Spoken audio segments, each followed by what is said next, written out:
Olá, sejam bem-vindos a mais uma aula. E nessa aula nós vamos abrir aqui, digamos, um parênteses para nós falarmos de um conceito importante em HTML, né? Nós vimos aqui vários elementos, mas precisamos entender um conceito importante relacionadamente aos elementos quando estamos a falar de HTML.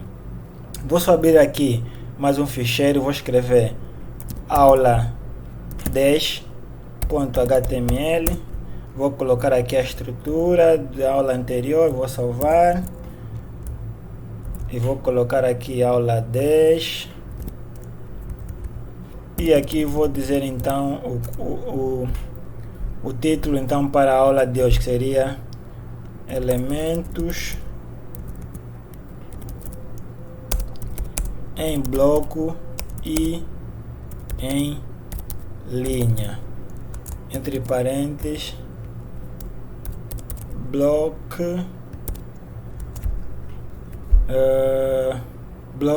and inline, nesse caso, ok? Ok, bem, quando nós vamos construir as nossas páginas, nós devemos entender um conceito muito importante em HTML, que é o conceito de elementos em bloco e elementos em linha. Por que isso é importante? Porque esses conceitos vão nos fazer compreender melhor como é que os nossos elementos eles são organizados nas nossas páginas, como os browsers adicionam, como os browsers renderizam os nossos elementos. Todo elemento HTML ele faz parte de uma dessas classes, ou na classe de elementos em bloco, ou na classe de elementos inline, né, ou inline. O que vem então a ser um elemento em bloco nesse caso?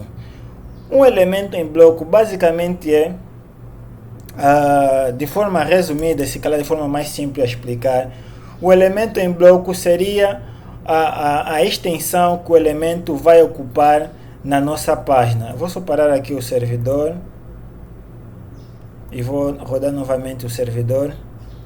Ok, temos então a aula número 10 que não tem nada. Eu vou colocar aqui o elemento div. Basicamente div é um elemento que nós utilizamos para pôr conteúdo, é basicamente uma caixa. Vou pôr aqui o elemento P, que já vimos que é o parágrafo, e vou pôr aqui o elemento span. Bem, nós temos aqui três elementos. Vou salvar para vocês verem. Vou colocar aqui minha div. Vou colocar também aqui meu parágrafo. E vou colocar aqui meu span. Basicamente tem aqui como se fosse mesmo um parágrafo, né? Utilizamos para pôr algum título, né? Digamos um título não, para pôr aqui um texto, né? Mas com o conceito de span. Vou salvar aqui. Nós temos aqui minha div, meu parágrafo e meu span. Se vocês verem, eu até vou colocar aqui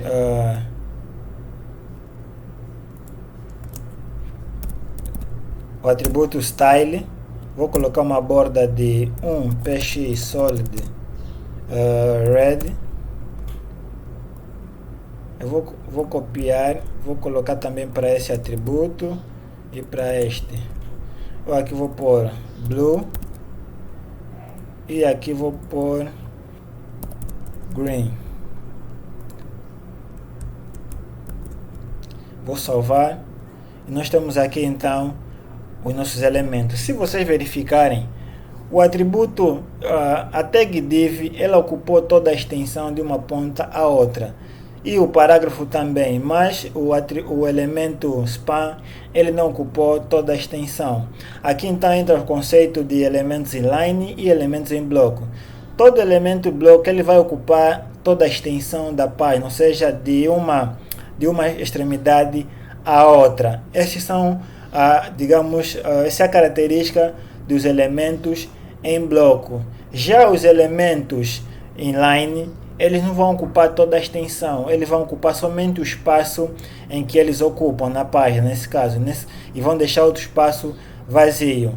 E como as div e os parágrafos são elementos em bloco, qualquer elemento que venha a seguir a ele, em vez de ficar em frente, se vocês verem, o conteúdo não ocupou todo o espaço, mas a caixa assim, em vez de ficar em frente, ele vai logo por baixo, formando então a, digamos, a estrutura de blocos. Mas se eu colocar aqui um span que não ocupa todo o espaço e em frente colocar um parágrafo, vocês vão ver aqui o funcionamento. Eu vou colocar aqui novo parágrafo, vou salvar, vou visualizar. Como vocês podem ver, ele pulou aqui por baixo. E se eu tirar aqui o elemento bloco, né, que é o parágrafo, e colocar mais um elemento span, vou colocar aqui span, eu vou fechar, vou escrever segundo span. Vocês vão ver que o segundo span, por ser um elemento inline, ele vai em frente do próximo, ou seja, do elemento inline que anterior foi postado, né? Ou seja, foi descrito. Então, elementos inline, eles vão ficar sempre arrumados um em frente ao outro, e elementos em bloco, eles nunca ficam em frente ao outro, vão sempre indo, construindo abaixo um do outro. Então, essa é a diferença que nós temos para os elementos inline e os elementos em bloco. Sempre que nós colocamos um elemento e vemos que ele tem esse comportamento, então vamos saber que ele é um elemento inline nesse caso. E se for pular digamos, como se fosse a construção em bloco, um embaixo do outro, então vamos saber que é um elemento bloco. Com o CSS nós conseguimos alterar essa propriedade. A propriedade que, digamos, por default ele vai colocar esse valor bloco, basicamente em CSS é o valor display. Display tem vários elementos, tem vários valores, mas para essa diferenciação desses elementos nós vamos colocar bloco. Bloco é o valor default para alguns elementos. Nesse caso, div já é um elemento em bloco. Se quisermos alterar, podemos então dizer que agora essa div vai ser um elemento inline. Eu vou alterar aqui, vou salvar. Se vocês verem, ele agora já não ocupa toda a extensão, porque transformamos ele de um elemento em bloco para elemento inline. Se eu colocar também um parágrafo em um elemento inline, eu vou só ver aqui, vou só adicionar aqui o display. Vou dizer que esse elemento ele é em bloco, mas agora quero que ele se torne inline, ou seja, em linha. Vou colocar e vamos salvar. Vemos agora que todos os elementos se tornaram elementos inline. Então, dessa forma, alteramos o display dos elementos para bloco, né? Ou seja, de bloco para inline, ou vice-versa. Aqui nós transformamos desse elemento bloco em inline. Nós podemos transformar também um elemento inline em bloco. Vou dizer que esse elemento que é inline, vou transformá-lo em bloco. Vou então escrever aqui bloco e vou salvar, que é a tag span nesse caso. Vou abrir e salvei. Se vocês verificarem, agora essa span já tem um comportamento de elemento em bloco. Então, dessa forma, nós compreendemos mais sobre os valores bloco e inline em HTML. Ou seja, como revisão temos então uma div, ela tem o valor inicial em bloco, e os elementos em bloco vão permitir que, ao serem construídos, vão formando bloco um embaixo do outro. Para os elementos inline, eles vão sempre arrumar-se um em frente ao outro, por serem em linha. E conseguimos alterar esse comportamento alterando com a propriedade display dos elementos, né? Então vamos utilizar o display para alterar de inline para block ou de block para inline. Bem, para a aula de hoje, falando de elementos block e elementos inline é o que nós tínhamos para apresentar. Eu espero que esteja esclarecido um pouco desse assunto de blocos inline e vamos continuar então na próxima aula. Obrigado por estarem conosco.